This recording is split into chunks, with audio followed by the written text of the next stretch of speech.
I always thought the day I became a burden would come quietly. Slowly. Maybe it would slip in through a hospital room, or with the hum of a home nurse's visit. Maybe it would arrive with gray hair, or the cane I now carry like an unwelcome extension of myself. But no. It arrived at Terminal C of the city airport. With a slammed car door, a red dress, and 6 words I will never forget. I'll drop you at the curb. By date can't wait. That was the last thing my granddaughter said before she left me standing alone outside the airport, surrounded by a sea of people rushing to their destinations. And suddenly I wasn't just an elderly woman with a flight to catch. I was in the way. The irony? I was going to see my only surviving sister, Margaret, in Vermont. She had just been diagnosed with early-stage dementia, and I hadn't seen her in 6 years. Marilyn had offered to take me herself. She said it like it was a gift. Just us girls, she'd laughed on the phone. We'll catch up during the ride. I believed her. The morning began calmly. I'd been up since 4, wearing the navy blue pantsuit I'd laid out the night before. I had brushed my white hair back into a low bun and dabbed on a bit of rose powder. The kind my late husband George used to love. I even baked a small tin of shortbread cookies, Marilyn's childhood favorite. I thought it might make her smile, remind her of snow days and warm cocoa at my kitchen table. We'd been distant lately, sure, but I thought this trip might bring us back together. When she pulled up in her blue sedan, music thumping, the first thing I noticed was her dress. Bright red. Tight. A slit up the side that made me wince out of instinct. She wasn't dressed for an airport, and certainly not for quality time with her grandmother. Her eyes barely met mine as she leaned over to pop the trunk. "No need to get out," I said gently as I struggled with my bag. My cane slid down the curb and I had to balance myself awkwardly to retrieve it. She didn't help. Her thumbs were flying across her phone screen. "Just throw your stuff in. I'm in a bit of a rush." My heart sank. So I climbed in. "So, how have you been, sweetheart?" She gave a tight smile. "Busy. Been working extra hours. And dating again finally." I tried to keep the conversation going. I asked about her job, her friends, the apartment I helped pay the deposit for last year. But all I got were short, clipped answers. She never once looked away from her phone. And then not 20 minutes later we were at the curb. "You're not coming in?" I asked, blinking. "You promised to help me get to the gate, remember?" Marilyn glanced at her watch and groaned. "Grandma, I told you I have a date. He's already waiting. I can't be late. It's our 3rd time rescheduling." "But I don't fly often. I thought maybe just through security. Or even just to the counter. I haven't done this alone in years." She sighed like I'd asked her to carry me through the terminal. "They have staff for that. Wheelchairs and stuff. You'll be fine." "Just 5 minutes," I whispered. "Grandma, please. You're making this harder than it needs to be. I'll get in trouble if I keep him waiting again." Her voice was cold. Final. I looked at her, really looked. This wasn't the baby I rocked through fevers or the little girl who used to braid my hair and tell me about her day at school. This wasn't even the teenager who sobbed into my lap the night her first boyfriend broke her heart.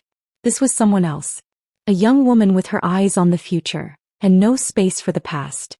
I opened my mouth, but no words came. Marilyn leaned across me and pushed open the passenger door. "You've got this," she said. "Call me when you land." And just like that she drove away.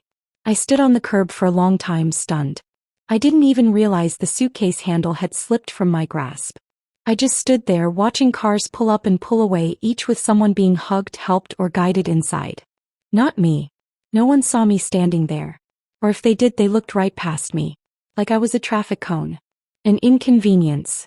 A man brushed past with a duffel bag slung over his shoulder and I stumbled back. My cane clattered to the ground. That's when a security guard finally approached. "Ma'am, are you all right?" I nodded slowly. "Yes. Just waiting for someone to help me inside." He smiled kindly. "I can help you. Let's get you checked in." I clutched his arm, not just for balance but for some shred of human kindness. And as we walked through those sliding glass doors, I felt a piece of myself fall behind, quietly, permanently. I made it to the gate with assistance thanks to an airline worker who reminded me of my son when he was young. Gentle, patient, warm.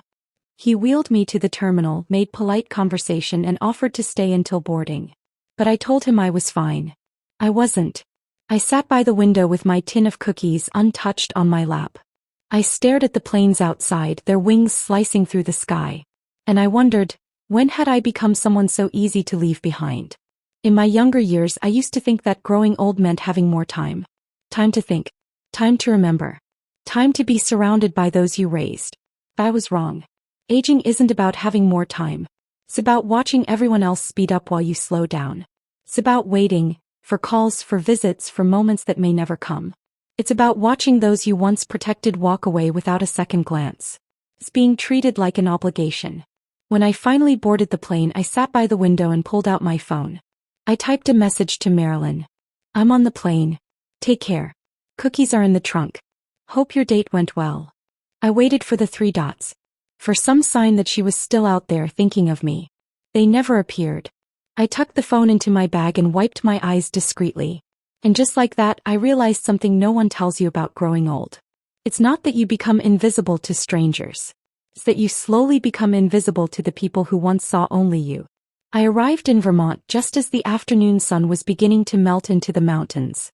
The air was different there, brisk, clean, and threaded with the scent of pine.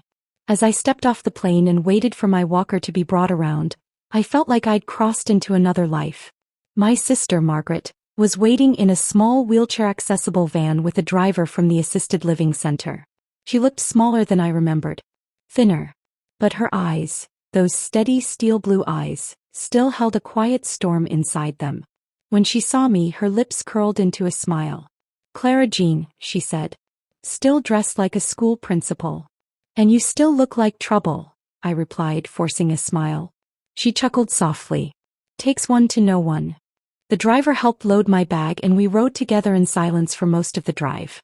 I watched the trees blur past, red and golden with early autumn, trying not to think about Marilyn. But my fingers kept brushing the tin of cookies in my purse, and every time I did, I remembered that slammed car door. That red dress. That sentence. My date can't wait. Margaret noticed. You've gone quiet, Clara. I turned to her, surprised. You still pick up on things like that? Her smile faded. Not much gets past me. Not yet, anyway. I hesitated, then nodded. It's Marilyn. She dropped me at the airport curb like I was a sack of groceries. Said I was making her late for a date. Margaret frowned. What happened to the girl who used to braid your hair with sparkly ribbons? I think she grew up, I whispered. And somewhere along the way I became inconvenient. The assisted living center was a charming, sunlit building surrounded by tall trees and chirping birds. Inside it smelled faintly of lavender and furniture polish. They had a small library, a garden, and a tea room with big windows that let in the evening light. Margaret's room was cozy, filled with framed photos of her kids and grandkids. And one faded picture of us as children, arms around each other, barefoot in our mother's garden. Remember that summer? She asked, pointing. Of course. You stuck a bee in my lunchbox.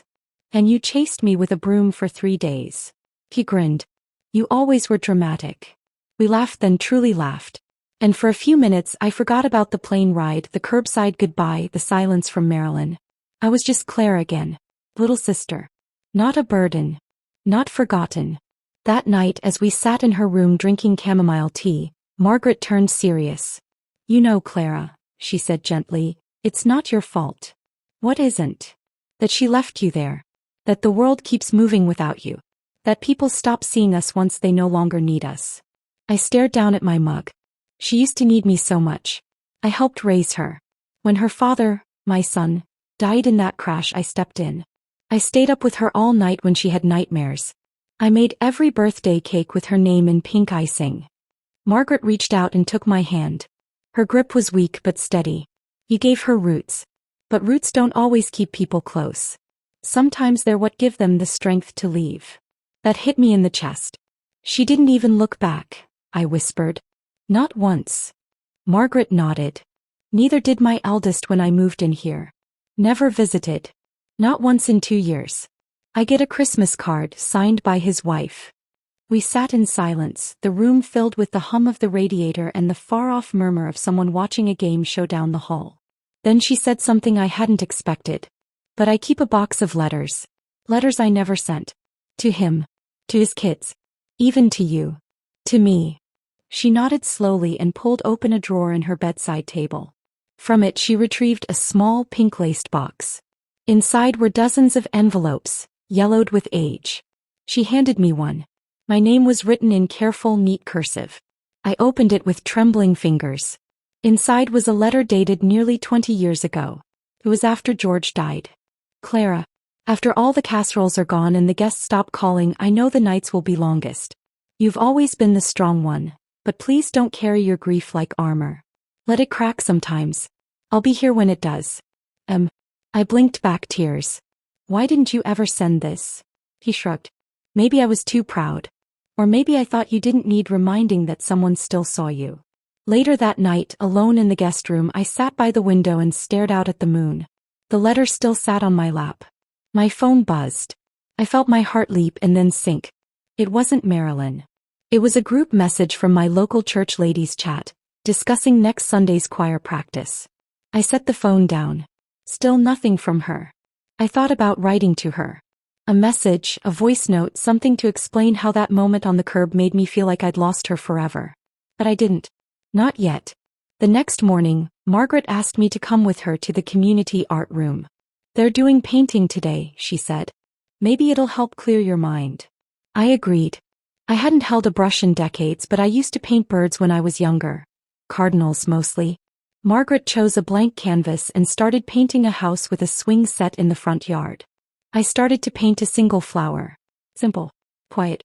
A woman at the next table asked, "Is that a daisy or a sunflower?" "Neither," I said, smiling faintly. "It's a memory." On the walk back to her room, Margaret suddenly stopped. Her face changed, confused, distant. I think I forgot where we were going." "It's all right," I said gently, placing my hand on her back. "We're almost there." She looked at me, her eyes wide, vulnerable. "I hate this, Clara. I feel like I'm slowly erasing myself." I paused. Then I said something I hadn't planned. "You're not alone in that." That evening my phone buzzed again. This time it was Marilyn. Just 2 words. "Landed okay?" I stared at the screen. That was it. No apology, no regret. I typed, erased, typed again. Finally I responded, "Yes, I'm safe. Hope your date was worth it." I didn't expect a reply. And I didn't get one. I went to sleep that night beside my sister in a bed that creaked every time we shifted. We lay there like we used to at our grandmother's house as girls, shoulder to shoulder, whispering into the dark. "I'm glad I came," I said softly. Margaret turned toward me. "So am I." And though the silence returned, it no longer felt so lonely. Because someone still saw me. 3 days passed. 3 days of early morning walks with Margaret around the garden path. 3 days of simple meals, laughter in the dining hall, and slow evenings filled with jigsaw puzzles and old memories. We talked about everything. Our childhood, our regrets, the husbands we buried too early. But even in that warmth, there was a shadow clinging to me. Her name was Marilyn. She hadn't written again since that flat message. "Landed okay?" No apology. No attempt to explain. And though I kept telling myself to let it go, I couldn't. Not fully. It stuck to me like a stain I couldn't wash out. Until Thursday morning when the phone finally rang again. I was sitting in the common room with Margaret, helping her sort through a photo album filled with curling snapshots of her grandkids. My cell buzzed on the table beside us. I recognized the number instantly. "Marilyn." Margaret looked up. "Go on," she said softly. "Take it." I stepped out into the hallway, heart pounding. I answered on the 3rd ring. "Hello. Grandma." Her voice was soft, uncertain, maybe even embarrassed.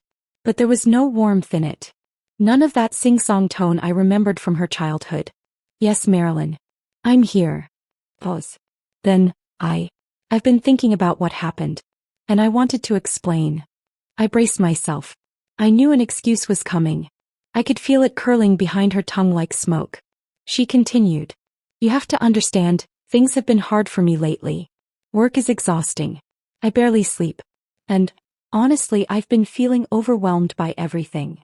"Everything," I repeated. "Yes. Taking care of things. Being expected to show up. For you. For other people. It's a lot." There it was. Carefully worded. Coded in gentle blame. "So I'm one of those things that overwhelm you?" "Grandma, come on. That's not what I meant." You're twisting my words. No, I'm hearing them exactly as you say them. She huffed, annoyed now. I'm trying to be honest with you. Can't you appreciate that? I can appreciate honesty, but not if it's wrapped in disrespect. Look, I'm sorry I didn't come inside the airport with you, okay? I thought you'd be fine. You always are. That made me stop. You thought I'd be fine? I echoed. You didn't even look back, Marilyn. You didn't check if I needed help, if I found my gate, if I fell trying to lift my suitcase. You didn't ask if I cried on the plane or if I made it safely to Aunt Margaret's. You didn't think. You assumed. Another long pause. Okay, she finally muttered. I guess I don't know how to deal with you anymore. That stung. More than I expected. What does that mean? I mean, you're always emotional. Everything is a big deal. You bake cookies and expect people to cry over them. You talk about the past like it's still here. I'm just not built like you, Grandma. I don't have room for all that. I closed my eyes and gripped the phone tightly. Then you should have told me that years ago, I said. Before I rearranged my life for you. Before I gave you my time, my money, my heart. Before I let myself believe you still wanted me in yours. Her voice was sharper now. So what? Now I'm the bad guy. No, I said. You're not the bad guy. You're just a grown woman who made a choice. But don't call me again if you're only going to ask me to make peace with being unwanted. Silence. Then with a clipped tone she said, Fine. I stood there in the hallway, breath shaky, the phone still pressed to my ear long after the line had gone dead. Margaret came to the doorway and looked at me quietly. She hurt you again? She did. What did she say this time? That she doesn't know how to deal with me. That I'm too emotional. That she doesn't have room for all my meanness. Margaret didn't flinch. She walked up and slipped her arm around mine. Sounds like she's the one who's too small, not you. We went for a walk that afternoon and I didn't speak much. My thoughts swirled. I kept going back to that phrase, I don't have room for all that. For me. Had I really become too much? Or had I simply refused to shrink? That night I wrote a letter. Not one I planned to send. Just one to breathe. Dear Marilyn. I remember when you were 5 and scraped your knee in the driveway. You howled like the world was ending and I carried you inside even though my back hurt. You clung to my neck like I was your whole world. I remember how you smiled at me after I cleaned your cut and kissed it like you trusted me more than anyone else. That day I thought, she'll never forget this. She'll grow up and remember this kind of love. But people forget, don't they? Especially the ones who've been loved the most. I don't need you to cry over cookies. I don't need flowers or phone calls every day. I just needed a little space in your heart. But if that space no longer exists, I won't beg for it. Just know that even now, even after everything, I still made extra shortbread in case you changed your mind. Clara. I folded the letter and placed it in my purse, next to the tin of cookies I hadn't opened since I arrived. The next morning something strange happened. A delivery arrived at the center. Flowers. A bouquet of white tulips and lavender sprigs, tied with a deep green ribbon. No name on the tag, just a short note. For the woman who always thought of everyone else. From someone who noticed. I blinked. Margaret gasped. Who sent them? I don't know, I said truthfully. I thought of Marilyn. But it didn't feel like her. It wasn't her style, too soft. Too thoughtful. Maybe it was someone at the airport? A staff member who helped me? A stranger who saw me? Or maybe... Margaret tilted her head. You ever think your kindness lingers longer than you know? Sometimes, I said quietly. I just wish it lingered with the people who mattered most. That night I made a small decision. I unpacked the cookies and placed them on a plate in the common room. The nurses, the residents, even the mailman, all smiled when they took one. These are amazing, someone said. Who made them? Another asked. I did, I said, not proudly, just honestly. No one cried. No one made a speech. But someone came back for seconds. And for the first time in a long while I didn't feel invisible. The morning after I shared the cookies in the common room, something inside me shifted. Not all at once and not loudly. But like a curtain slowly rising in a dusty theater, the light started to come through. I woke early and watched the sunrise from the east-facing bench just outside Margaret's building. It was the kind of morning that didn't beg for attention but deserved it anyway. Golden mist rose from the grass. The wind was soft. And for once I didn't feel like I was bracing for anything.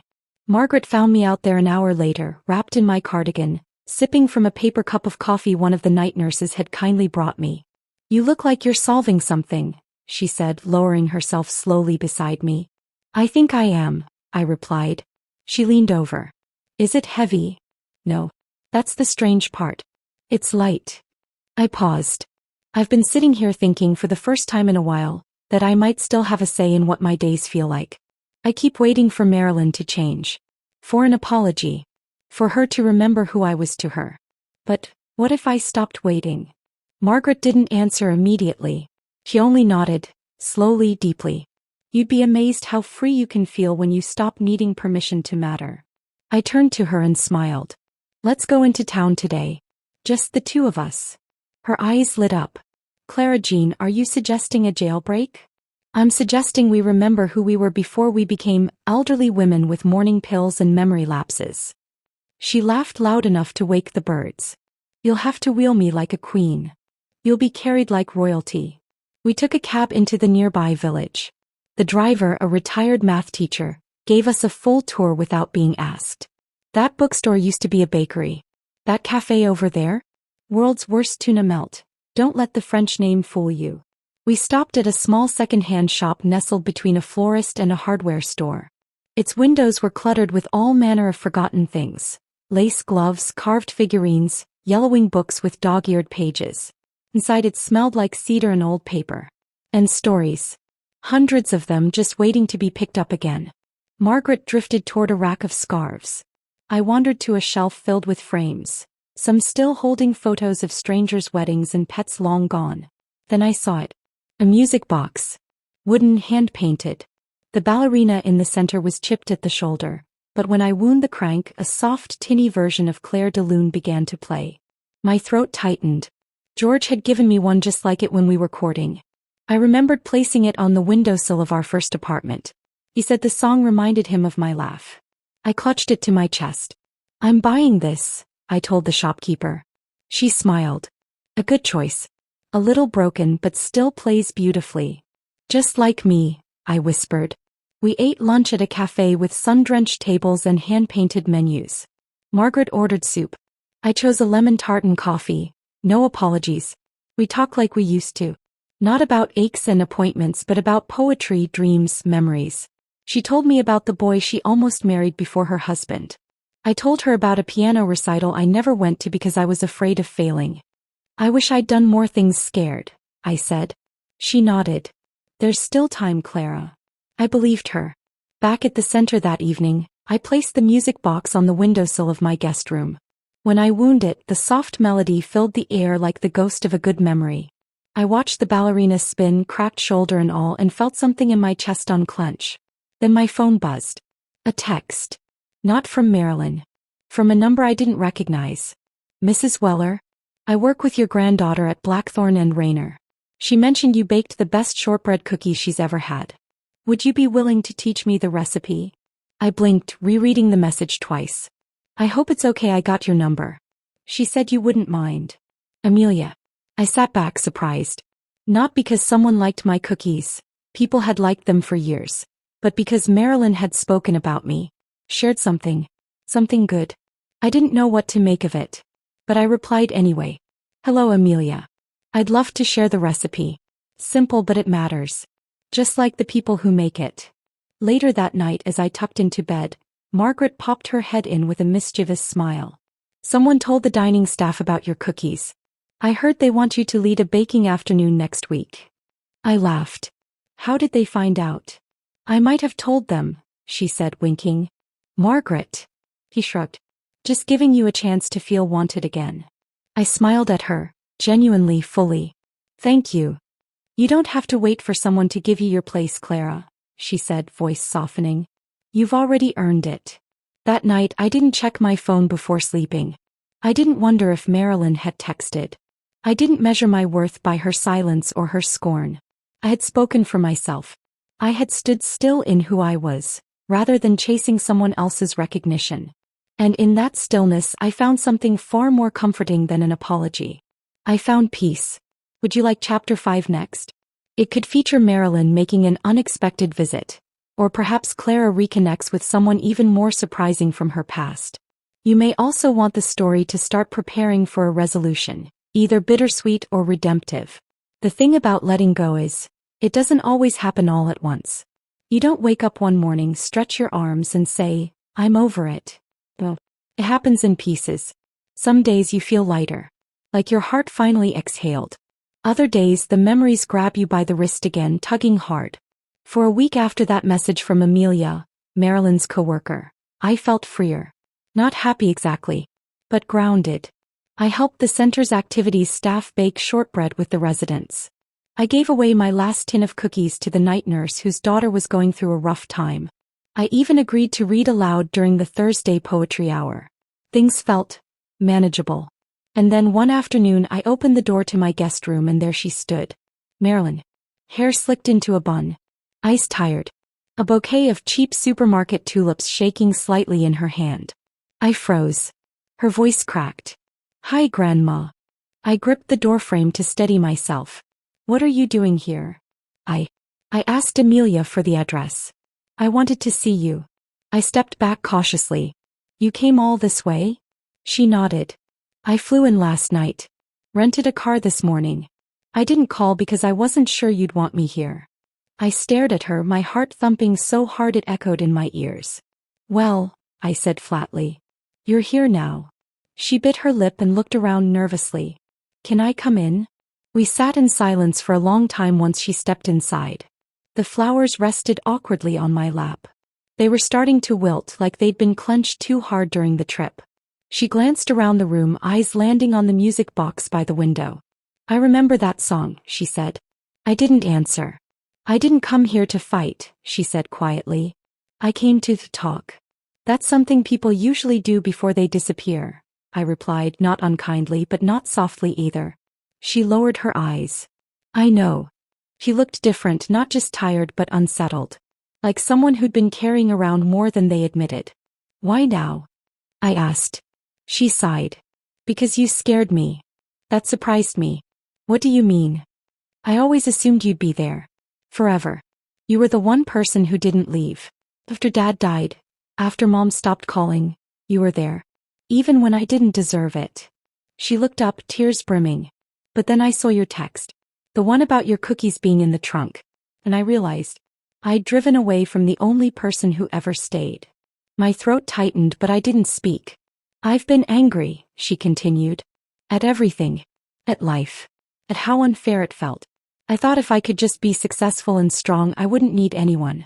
That needing people was weakness. And then I started seeing you as the weakness.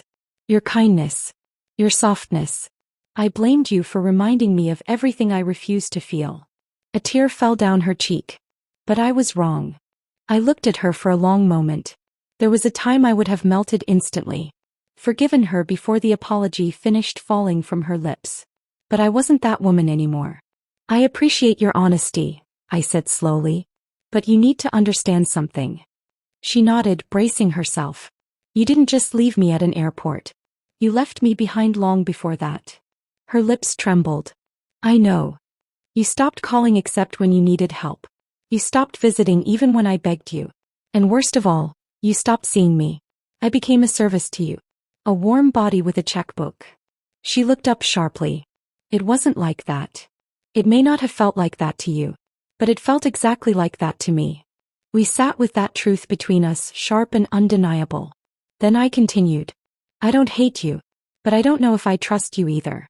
And if you came here thinking I'd just forget everything because you brought me flowers." "I didn't," she whispered. "I brought them because I had nothing else left to offer. That I believed." Margaret entered the room then, slowly, using her walker. She froze when she saw Marilyn and her eyes narrowed. "Well," she said after a pause. "So the prodigal granddaughter appears." Marilyn blinked. "Hi, Aunt Margaret." Margaret didn't respond. He turned to me. "Want me to toss her out, Clara?" I smiled a little. "Let's see how she behaves first." Margaret gave Marilyn a withering look. "You know, your grandmother cried herself to sleep 3 nights in a row. I heard her. She pretended to be okay. But she wasn't. Not even close." "I know," Marilyn whispered again. Margaret studied her closely, then finally nodded and left us alone. We talked for over an hour after that. He told me about her job, her loneliness, how hard it had been to watch her friends post pictures with their mothers and fathers while she had no one but me, and how, instead of leaning in, she pushed away. It was easier, she said, to be cold, to be busy. It made the ache quieter. And did it work? I asked. She shook her head. No. It just made me numb. Until I wasn't anymore. Then she reached into her bag and handed me something. A small card. On the front, in her handwriting. I booked us a return flight together. One way back home. If you'll have me. I looked at it, heart pounding. I'd like to come back with you, she said softly. To visit. To talk. To sit with you while you bake. I don't need anything from you. I just want time. Real time. I set the card down gently. I'll think about it. And I meant that. She nodded, accepting that for now it was enough. Before she left, she glanced again at the music box. That song, it really sounds like your laugh. I froze. What did you say? That song, she said. Phew. It always has been. I smiled for the first time in hours. And for the first time in years with her, it didn't feel like I was smiling for someone else's comfort. I was smiling for me. We didn't take the return flight together. I thanked her for the offer. Genuinely. But I told her I needed time. That forgiveness, real forgiveness, wasn't something I could pack in a suitcase and carry home like a souvenir. She looked disappointed but not surprised. That meant she was listening this time. Instead, Marilyn stayed 2 more nights in the guest room at the center. Margaret kept her distance, offering no warmth but no cruelty either. Only the kind of cool civility women like us, perfect over years of surviving heartbreak. I watched from the hallway the morning Marilyn left. She lingered in front of the fireplace, clutching the cardigan I'd knit for her when she was 12. I didn't ask how she still had it. I didn't need to. She turned, caught sight of me and gave a soft wave. Her eyes were already misting. You sure? She asked. I nodded. I'm sure. She stepped forward, hesitated, then opened her arms. I waited. Then I stepped in. We hugged and it wasn't perfect. It was stiff and tearful and full of things unsaid. But it was real. That was enough. I'm going to write you, she said into my shoulder. Not emails. Letters. On paper. I'd like that. And then just like that she was gone. The days that followed were quiet again but not hollow. I took walks outside every morning. The trees were just starting to shift. Whispers of orange and gold on the edges. Autumn was tiptoeing in. The other residents seemed to notice a change in me. Maybe it was my posture or the fact I smiled a little more. Maybe it was that I stopped declining Thursday poetry hour. Margaret and I fell into our rhythm again. She didn't ask questions about Marilyn, but she occasionally left the tea kettle on when she knew I had a letter to read. The first one arrived a week later. Dearest Grandma. It's strange writing you this way, but I'm starting to like it. Slowing down to say what I mean feels new. I've been thinking about your airport cookies and how something so small held so much love. You always gave me more than I deserved. I'm going to try to deserve it now.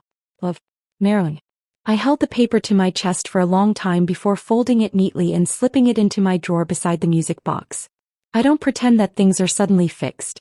Marilyn didn't become someone else overnight. And I didn't either. I still have days when bitterness knocks gently at the edge of my thoughts. I still remember the cold sting of being left at that airport, the feel of the trunk closing with my cookies untouched. But I've also learned that healing doesn't require forgetting. It just needs space. One afternoon, I sat with a small group of residents in the common room, folding paper cranes for an art installation. A woman named Rita turned to me and said, "You seem lighter, Clara. What changed?" I smiled at her and thought carefully before answering. I finally stopped chasing what hurt me. And I started choosing what heals. She nodded. That's brave. I didn't feel brave. Felt steady. A few weeks later, I received another letter. Grandma, I baked your cookies. The ones with the cinnamon sugar crust. They didn't taste quite right, too soft in the middle. But I gave them to the nurses at Dad's old clinic anyway. They asked for your recipe. I told them I'd get it from you next time I visit. That's okay. Love, Marilyn. I stared at the page for a long while, then chuckled softly. Too soft in the middle. I got up, took a fresh sheet of paper and started writing. Marilyn. The trick is to freeze the dough for 15 minutes before baking. I'll show you when you come. Don't forget the nutmeg this time. Love always, Grandma. Months passed. We spoke once a week on the phone. She visited again around Christmas. Margaret pretended not to care, but she baked her best fruitcake for the occasion and put out her mother's best china. Marilyn helped serve cocoa. She didn't look like someone playing family. She looked like someone learning how to hold love without dropping it. She cried when she left that time. So did I. But it was different now. These tears had warmth in them. They were rooted in the ache of rebuilding, not the collapse of destruction. On the first day of spring, I sat by the window watching tiny pink buds bloom along the dogwood tree near the entrance. Margaret shuffled beside me and plopped down with her crossword puzzle. You still writing those letters? She asked, not looking up. Yes, I said. Every Thursday. She grunted. Maybe I'll write one too. Tell her she still owes me for last Christmas. I raised an eyebrow. You didn't get her anything. She smirked. Exactly. We sat in silence for a while, the kind only longtime friends can share. She's trying, you know, I said quietly. Margaret sighed. Trying isn't the same as arriving. No, I agreed. But it's how we all got here. One evening after dinner, I walked back to my room and found a small parcel at my door. No return label. Just my name in Marilyn's handwriting. I opened it slowly. Inside was a photo album. The cover was soft brown leather with gold lettering pressed into the front. Things I remember now. I flipped through the pages. Photos of her and I from years past. My old garden. Her sitting cross-legged on my living room floor, stringing beads. A birthday cake I'd made with crooked pink icing. A note tucked between 2 pages. I found these in a box you gave me when I moved. I didn't open it for years. I'm glad I finally did. I closed the album, pressed it to my chest and let the warmth settle. Some scars never vanish. But they can soften. Fade into the folds of memory where love lives beside pain, not beneath it. Marilyn once saw me as a burden. Now she writes me letters and asks about my heart. She thought I wouldn't forgive her. But I didn't come this far to stay broken. And I didn't raise her to give up when things got hard. Maybe she needed to lose me to understand what I truly meant. Maybe I needed to be lost to find the part of myself that wasn't desperate to be loved, but willing to love wisely. Either way, we found each other again. And this time we're learning to stay.